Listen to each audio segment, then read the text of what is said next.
আজকে আমি কনসাসনেস সম্পর্কে কয়েকটি কথা বলবো। আজ ডায়াগ্রাম সহ ছবি সহ আজ হলো 4/6/26 জুন 2026 বৃহস্পতিবার সকাল 11টা। তো কনসাসনেস হিসেবে আমরা যে অংশটা চিনি, মানে ছবিতে দেখতে পাচ্ছি যে মস্তিষ্কের একেবারে সামনের অংশ, যেখান থেকে আমরা বাইরের জগৎ সম্পর্কে তথ্য গ্রহণ করি ও বাইরের জগতে তথ্য প্রেরণ করি আমাদের চিন্তার মাধ্যমে। মানে আমরা যেটা চিন্তা করছি তা আমাদের কনসাসনেসে আসছে, মানে যা আমরা ভেবে বলি, নাকি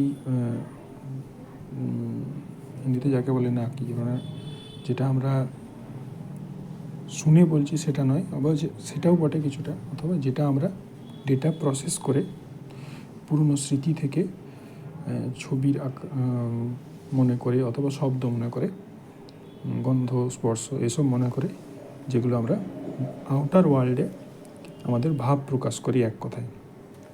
সেই অংশের কাজটুকু করে মাথার অগ্রভাগের অংশটুকু। এরপরে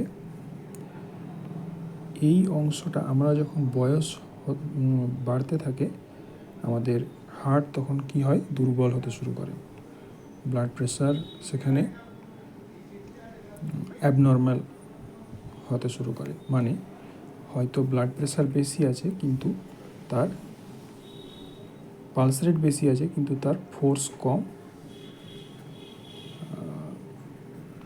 আর অথবা পালস রেট কম।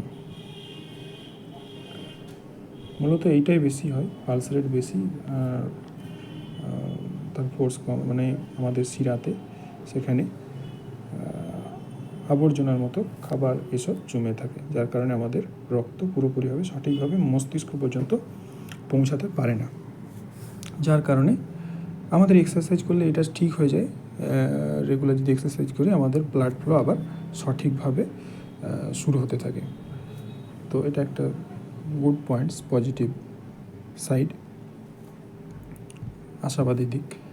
তো যখন আমরা এই অবস্থার সম্মুখীন হই, যখন আমাদের মস্তিষ্কে ঠিকমতো রক্ত পৌঁছাতে পারে না, আমরা তো জানি মস্তিষ্কে রক্ত পৌঁছানোর যে মূল দুটি শিরা আমাদের গলা থেকে এখান থেকে গেছে দু সাইডে, এবং মাঝখান হতে ফুসফুসের। তো সেখান থেকে যে মস্তিষ্কে যে রক্ত ওঠার যে ইয়েতে বিভিন্ন মস্তিষ্কের করটি ও উপরিভাগ ও করটির উপরিভাগ, করটির নিচে ভাগ এবং মস্তিষ্কের ভিতরের অংশগুলিতে বিভিন্ন স্থানে সেই রক্ত ব্রাঞ্চ আকারে শাখা প্রশাখার মতো ছড়িয়ে পড়েছে। এবার কোনো জায়গায় সেই জায়গায় হয়তো প্রেসার নিতে পারে না, সেই কারণে আমাদের প্রিফ্রন্টাল লোবে মস্তিষ্কে সেই রক্ত পৌঁছাতে অসুবিধা হয়। যার কারণে আমরা কি হয়, যে হ্যালুসিনেশন অবস্থা, যে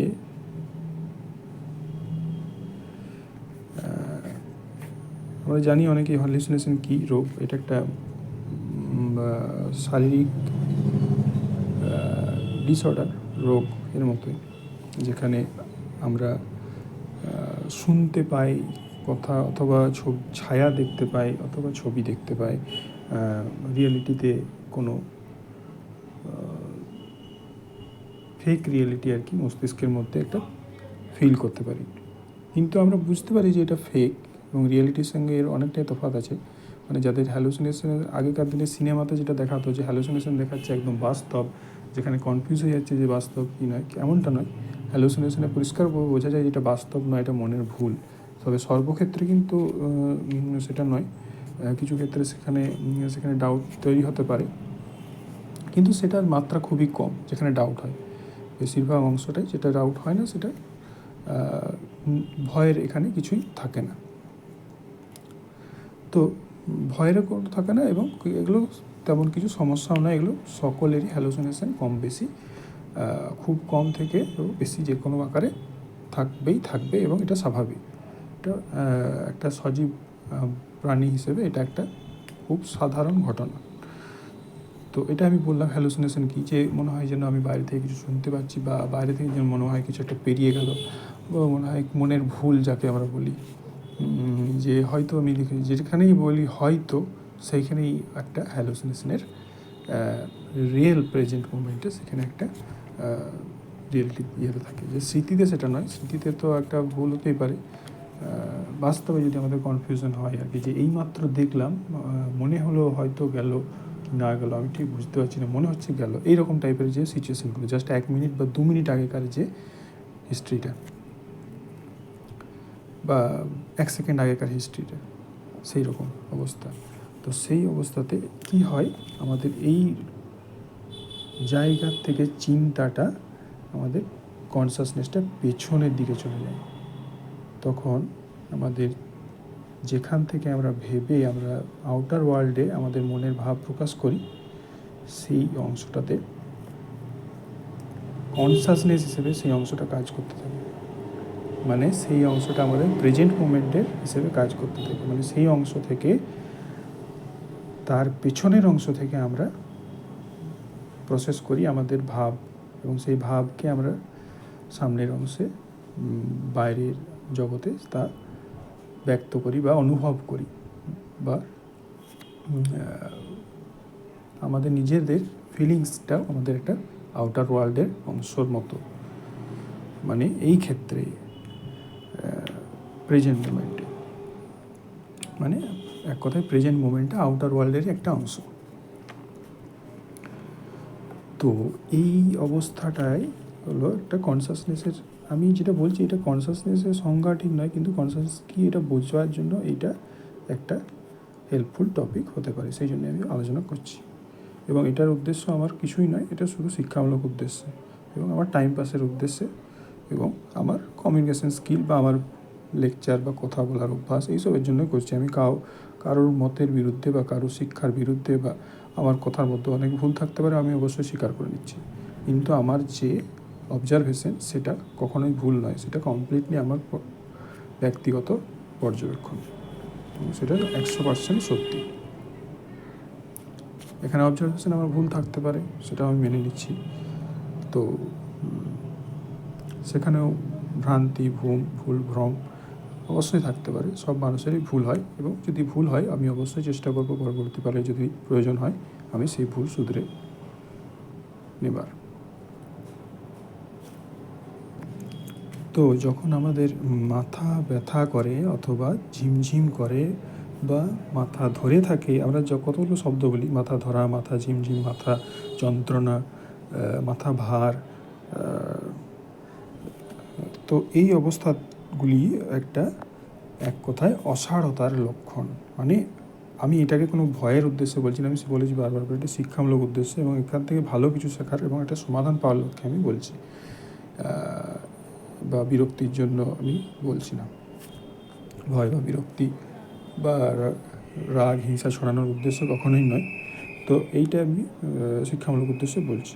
তো হতে পারে ভুল শিক্ষা, কিন্তু আমার কাছে সেটা পর্যবেক্ষণটা ঠিক।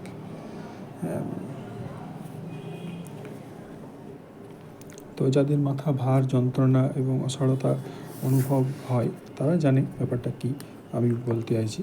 তো এই অংশটাতে আমাদের তখন এই দু সাইডে মাথার যে সামনের দিক থেকে যদি দেখি, এই যে চোখ, এই আমাদের চুল, তো আমাদের এই এরিয়াতে, আমাদের এই অংশটাতে এইগুলো আমাদের বিজ্ঞানীরা যেটা গবেষণা করে দেখেছে যে আমাদের কনসাসনেস ঠিক এই অবস্থাতেই থাকে, প্রেজেন্ট মোমেন্ট, বা আমাদের যেখান থেকে আমরা ভাব প্রকাশ করি, চেতনা, সেই অংশটা হচ্ছে এইটা। এই অংশটা বাদ দিলে আমাদের চেতনা বলে কিছু থাকে না, এবং আমরা কোমায় চলে যেতে পারি। তো এই অংশটা যখন অসাড় হয়ে যায় তখন আমাদের কাজ করে এই পিছনের দিকের অংশগুলো আমাদের চেতনা হিসেবে কাজ করে। তখন আমরা একটা আনইজি ফিল করি খুব স্বাভাবিকভাবে, যেটা আমাদের একটা যখন ব্লাড ফ্লো সঠিকভাবে হতে থাকে তখন আমাদের ইজি ফিল করি এবং রিল্যাক্স ফিল করি, ফিলিং গুড যাকে বলি ইংরেজিতে, আরামদায়ক অনুভব করি বা ভালো অনুভব করি। শরীর সুস্থ থাকলে যেমন ভালো লাগে, শরীর সুস্থতা অনুভব করি। সুস্থ, ধীর, স্থির এবং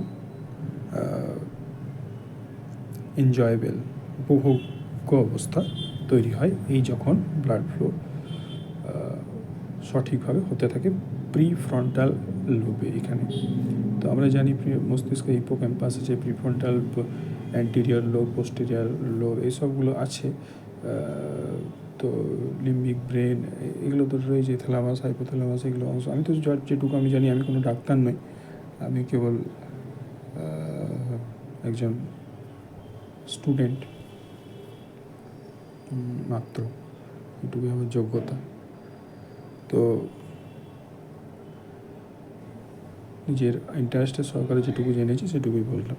তো এই অংশটা আমার যে বলার বক্তব্যের যে উদ্দেশ্য, যে তখন আমাদের যে আনইজি ফিল হয় সেটাকে আমরা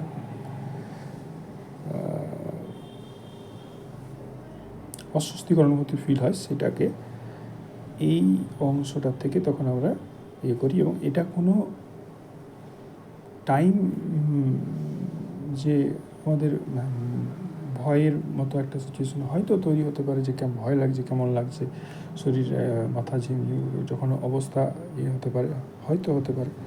আমি তো হার্ট তো একটা মেন একটা আমাদের বডি পার্ট। তখন আমাদের যে টাইমের যে সার্কেল বা টাইম বলে আমরা যে বিষয়টাকে আমরা বুঝি,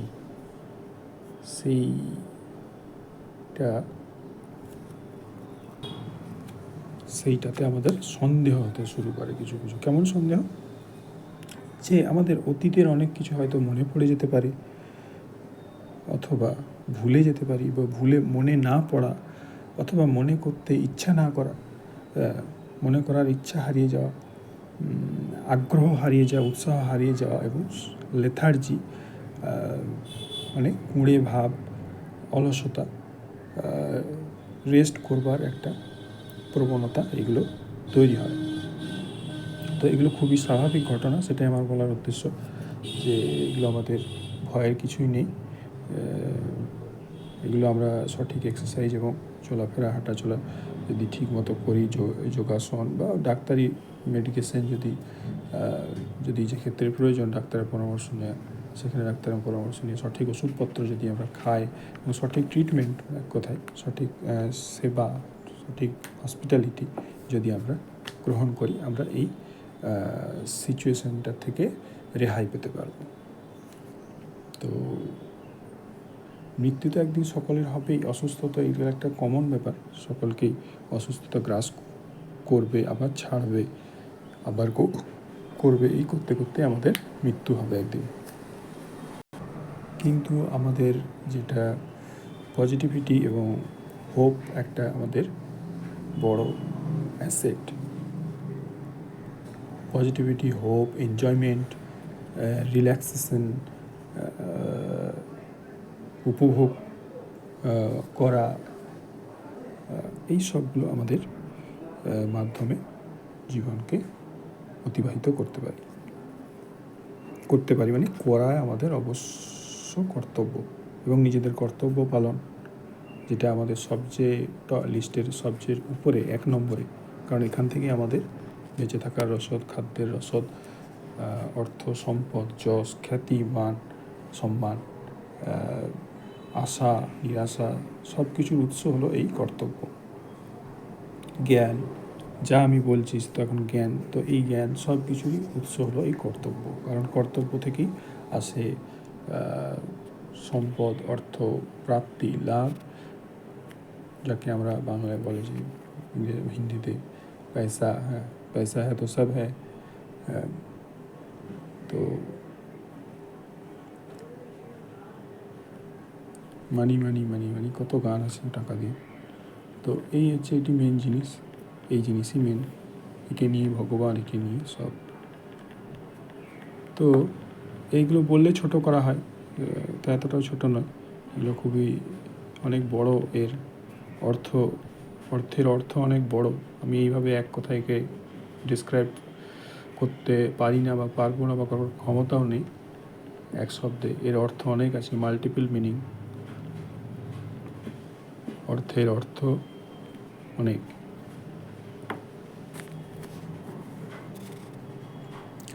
তো কর্তব্য করে যাওয়া উচিত আমাদের, এগুলো একটা স্বাভাবিক পথ, জীবন চলার পথে এগুলো স্বাভাবিক সমস্যা, এবং এগুলো সমস্যা পেরিয়েই আমাদের আবার একটা নতুন সমাধানরূপ সূর্য সেই সূর্যে উঠতে বাধ্য, উঠবেই উঠবে। এটা একটা কমন, যেমন রাতের পর দিন হয়, চুম্বকের উত্তর দিক দক্ষিণ দিক থাকে, ঠিক সেরকমই সমস্যার পরে একটা সমাধান কিছু আসে। এটা একটা কমন স্বাভাবিক প্যাটার্ন। নিরাশা হতাশার পরে আশা এবং আনন্দ খুশি উপভোগ আসবেই আসবে, এটা খুব স্বাভাবিক একটা ঘটনা।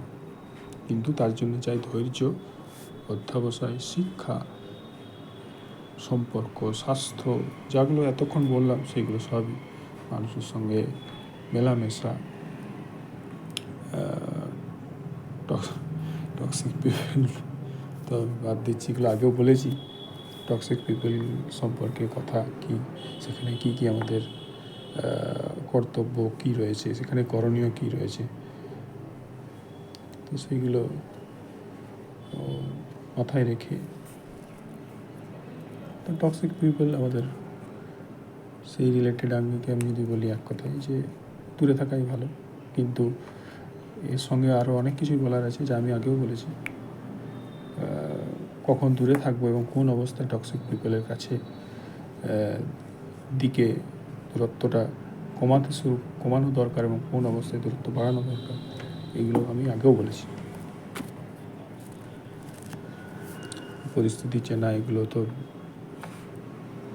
খুব কমন, কিন্তু আমাদের যে ডিসিপ্লিন, নিয়মানুবর্তিতা, এটা খুব একটা এই কর্তব্যের মধ্যেই এটা পড়ছে। কর্তব্য যে কিওয়ার্ড আছে, সেই কর্তব্য কিওয়ার্ডের পাশাপাশি রাখা যেতে পারে ডিসিপ্লিনকে। হার্ডওয়ার্ক, পজিটিভিটি, আশা, সব এক জায়গাতে মাইন্ডসেটের মধ্যে রাখা আমাদের দরকার। এটা আমাদের কেন দরকার? এগুলো আমাদের জীবনে এগিয়ে যাওয়ার পথে, জীবনে অস্তিত্ব টিকিয়ে রাখার পথে, জীবনকে সুস্থভাবে অতিবাহিত করার পথে আমাদের খুবই প্রয়োজনীয় বিষয়, যেটা গবেষণায় পাওয়া গেছে, যেটা বিজ্ঞানীরা দেখেছে। তো সেই ভিত্তিতেই আমি বললাম আমার এতক্ষণের কথা। তো আবারও একবার বলে দিই যে কী বললাম এতক্ষণ ধরে, খুব সংক্ষেপে সারমর্ম হিসেবে, যে আমাদের যে এই অংশটা যে কাজ করে, এটা হচ্ছে আমাদের সামনে মস্তিষ্কের যে সামনের অংশ, এই অংশ থেকে প্রিফ্রন্টাল কর্টেক্স।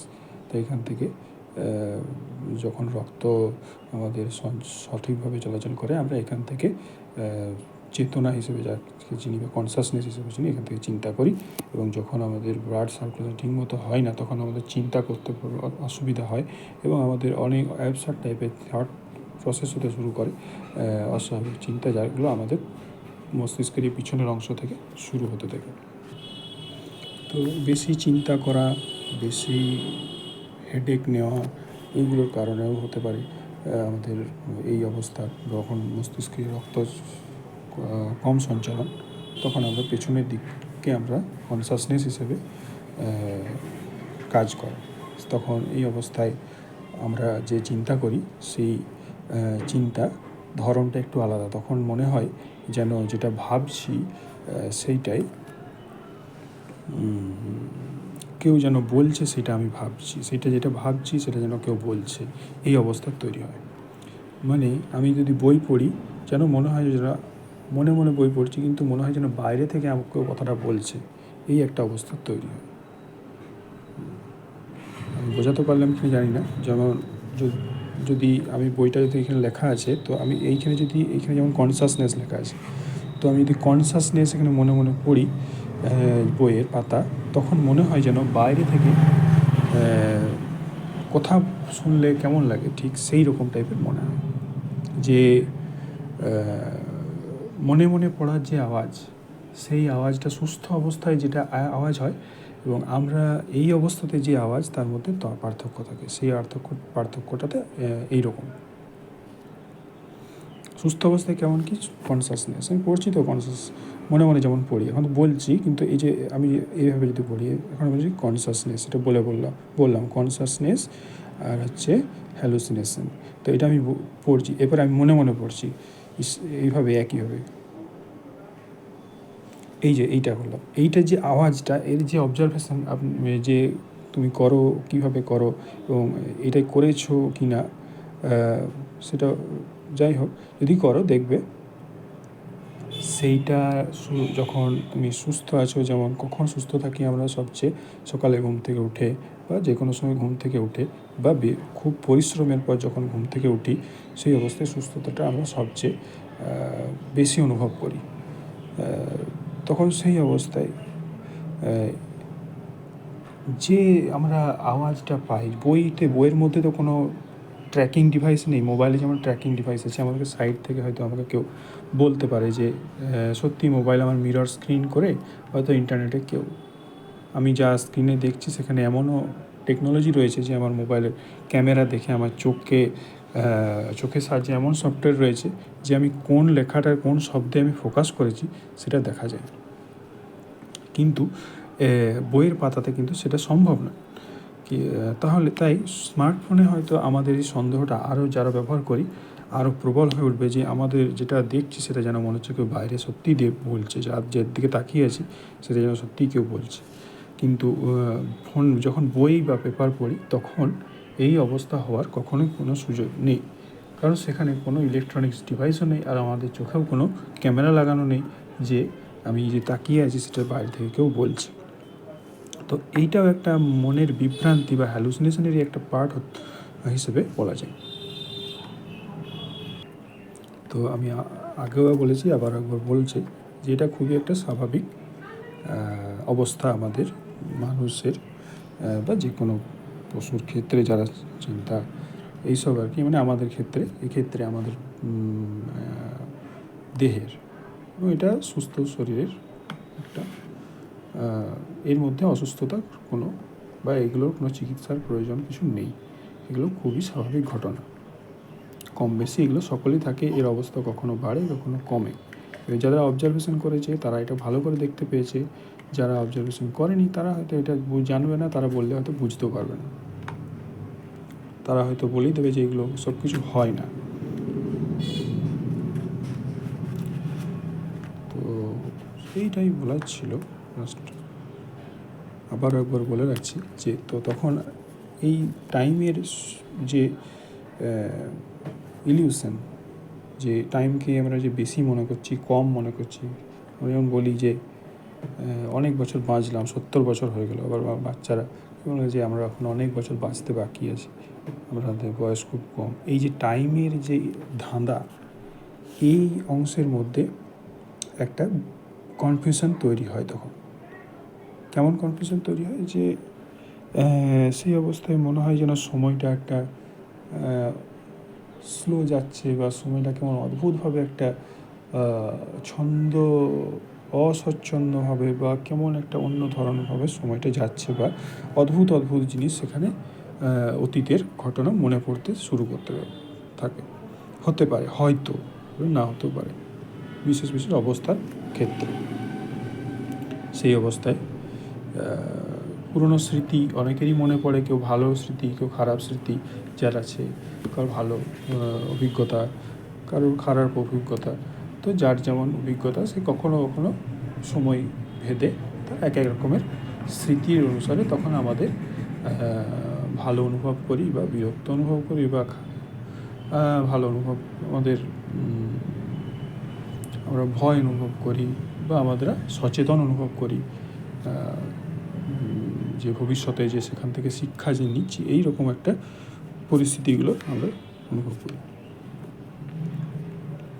এইগুলো আমাদের এগিয়ে চলার একটা অঙ্গ, জীবনে এগিয়ে চলার জন্য বিশেষ রসদ সম্পদ, মোটিভেশন। তো রোগ কখন বলবো? যখন যেটা আমাদের নিয়ন্ত্রণের বাইরে চলে যায়, যেটা আমাদের দৈনন্দিন জীবনে অসুবিধার সৃষ্টি করে এবং আমাদের ক্ষতি করে, অবস্থার আমাদের ক্ষতির সম্মুখীন হয়, শারীরিক ক্ষতি, এবং আনইজি ফিল করি, রেগুলার আনইজি ফিল করছি, এবং একটা খারাপ লাগার একটা স্থির অবস্থা তৈরি হয়ে যায়, যেটাকে আমরা ভালো অবস্থা থেকে দূরে চলে যেতে চাইছি। এই অবস্থাতে আর কীভাবে বলবো এর থেকে সহজ করে?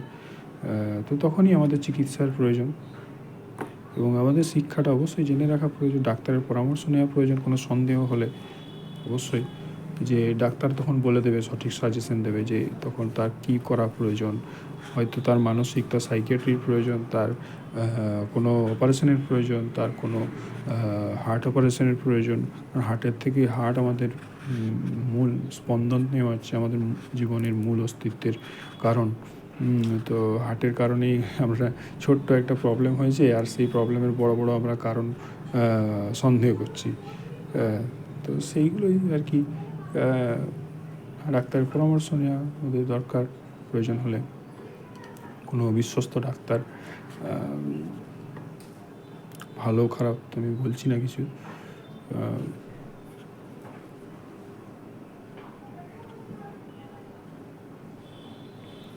তো তারা সম্মানীয় ব্যক্তি, তারা ভগবানের সমান মানা হয় আমাদের সমাজে ডাক্তারদের। তো ভগবানের মতোই সম্মান, শ্রদ্ধা আমাদের দায়, কর্তব্য। গাফিলতি হলে তার জন্য আমরাই দায়ী।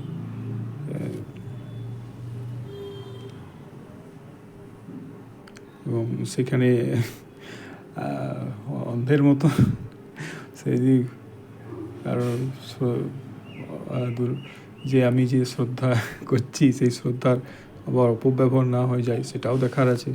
তো এই সব কিছু নিজের বুদ্ধিমত্তাকে কাজে লাগিয়ে আমি তো বলতে পারি অনেক কিছুই, কিন্তু আমি যেটা করি সেটা আমি বুঝি, কিন্তু আমার কথা মতো আশা করি চলা ঠিক নয়। আমি যেগুলো বলছি তার মধ্যে কিছু সবসময়তেই তো না বলা থেকে যায়, কথা সম্পূর্ণ করাটা সত্যিই খুব একটা কঠিন ব্যাপার। তো পুরোপুরি আমি যেটুকু বললাম, অসম্পূর্ণ জ্ঞান বলে না যে কথাতে, যে অল্প বিদ্যা ভয়ঙ্করী। সম্পূর্ণ জ্ঞান থাকাটা অবশ্যই কর্তব্য, এবং সর্বোপরি নিজের বিবেক, বিচার ভিত্তি করে আমাদের কাজ, সিদ্ধান্ত, আমাদের পথ, দৈনন্দিন জীবন চলা প্রয়োজন। মানে আমি যেটা বলতে চাইলাম যে আমি হয়তো ডাক্তারকে শ্রদ্ধা করি, ভগবানের মতো করছি, এবং সেই ডাক্তার কোনো জাল ডাক্তার। সে তার অপব্যবহার, তার শ্রদ্ধাকে সে কোনো খারাপ উদ্দেশ্যে ব্যবহার করলো। সে কোনো ভালো ডাক্তার যদি হয়, সে ভালো ডাক্তার বা কোনো বিশ্বস্ত বা সত্যিকারের ডাক্তার বা যে কোনো যদি হয়, রিয়েল ডাক্তার যদি হয়, তাহলে সে তো ডাক্তার, সে তার মতো থাকবে, সে তার মতো কর্তব্য সে করে যাবে। কিন্তু অনেকে জাল সার্টিফিকেট প্রাপ্ত এখন হাতুড়ে ডাক্তার বাজারে এসেছে, তো তারা যে তারা অসৎ উদ্দেশ্য চরিতার্থ করায় তাদের একটা উদ্দেশ্যের মধ্যে পড়ে। সত্যিকারের যারা ডাক্তার, তাদের MBBS, MD, এসব DM, এসব ডিগ্রি তো রয়েছে, বা যারা কর্মরত ডাক্তার যারা রয়েছেন বেসরকারি, সরকারি বিভিন্ন প্রতিষ্ঠানে, তাদের আমি এই বিষয়ে, এটা কোনো বিষয় নয় বলার, তো আমি এটা ওই প্রসঙ্গে আমি বললাম। তো যেটা বলা হচ্ছে, তারা ভগবানের সমান, এবং তাদেরকে ভগবানের সমান শ্রদ্ধা এবং গুরুত্ব এবং মূল্য, ভ্যালু দেয় আমাদের কর্তব্য এবং সেই কর্তব্যের গাফিলতি যদি হয় তার জন্য আমরাই দায়ী।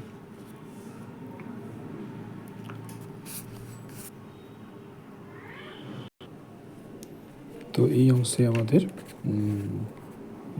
চেতনা এবং এখানে স্মৃতিগুলো এই অংশ থাকে একদম পিছন পর্যন্ত, একদম পিছনের মস্তিষ্কের এই অংশ পর্যন্ত। এখানে রয়েছে কান আমি এঁকেছি, এখানে চোখ এঁকেছি, ভ্রু এঁকেছি, এখানে ঠোঁট এঁকেছি এবং এটা সুষুম্নাকাণ্ড বা স্পাইনাল কর্ড এঁকেছি। এই জায়গাতে থাকে আমাদের পিটুইটারি গ্ল্যান্ড, এইরকম জায়গাতে থাকে, ঠিক কানের এইরকম জায়গাতে, মানে মস্তিষ্কের সেন্টারে। সেখান থেকে আমাদের অন্তঃক্ষরা গ্রন্থি বলা হয়, যে বিভিন্ন গুরুত্বপূর্ণ হরমোন যেমন গ্রোথ হরমোন, থাইরয়েড হরমোনগুলো, থাইরয়েড এখান থেকে থাকে, বিভিন্ন এই হরমোনগুলো আমাদের নিঃসরণ হয়, সেক্স হরমোন সহ, মানে ট্রিগার যেগুলো দিচ্ছে, হরমোনকে ট্রিগার দেওয়ার হরমোন এটা। তো এই সবগুলো এখান থেকে নিঃসরণ হয়। এছাড়া রয়েছে এখানে হিপোক্যাম্পাস, যেখানে আমাদের স্মৃতিগুলো সঞ্চিত হয়ে থাকে, এবং থ্যালামাস, হাইপোথ্যালামাস এই অংশতেই রয়েছে, এবং আমাদের যে স্বয়ংক্রিয় অটোনোমাস যে নার্ভাস সিস্টেম, সেগুলো এই জায়গা থেকে শুরু হয়েছে। এই জায়গা থেকে শুরু হয়ে একদম সিদ্ধাড়া পর্যন্ত, সিদ্ধাড়ার হয়ে একদম আমাদের যেখানে ইয়ে পর্যন্ত, পায়ের উপর পর্যন্ত আমাদের ইয়ে পর্যন্ত গেছে। তো সেখান থেকে শিরা হয়ে বিভিন্ন জায়গাতে ছড়িয়েছে। তো শিরা, উপশিরা, রক্তের নার্ভগুলি কী বলে, যে আমাদের পড়েছি সেগুলো বইয়ে, বিষয় হয়েছে। আর 31 জোড়া স্নায়ুতন্ত্র, যেগুলো মূল স্নায়ু, এইসব স্নায়ু এইসবগুলো চলে গেছে। তো এইগুলো এখানে স্মৃতিগুলো এই জায়গাতে থাকে, তো এইখান থেকে প্রসেস হয়। তো এই চেতনা এই জায়গায় থাকে। এই চেতনাটা যখন ইয়ে হয়, ব্লাড সার্কুলেশন যখন প্রেশার কমে যায়, তখন চেতনা পিছন দিকে যেতে থাকে। এটা কিন্তু আমি বলছি, এটা কিন্তু আমার অবজারভেশন, এইটার কথাতে ভুল থাক, পুরোটাও ভুল হতে পারে, একটু ভুল হতে পারে, আমি সেই বিষয়ে যাচ্ছি না, আমি কেবল আমার বলার উদ্দেশ্য বলছি। কিন্তু বিষয়টা আলাদা হতে পারে, যেটা হয় সেটা আমি বলছি, যেটা ফ্যাক্ট সেটা বলছি। সেটা লজিক অন্য হতে পারে, অন্য রিসার্চ, অন্য খোঁজ, অন্য কিছু, অন্য আইডিয়া, অন্য তত্ত্ব, অন্য ফর্মুলা, অন্য ডেফিনেশন, সব কিছু হতে পারে। আমি বলছি আমি মনে রাখার জন্য কী ঘটছে, কী হচ্ছে, কেন ঘটছে, কীভাবে ঘটছে, সেটাই আমি যেটুকু বুঝি সেটুকু বলি।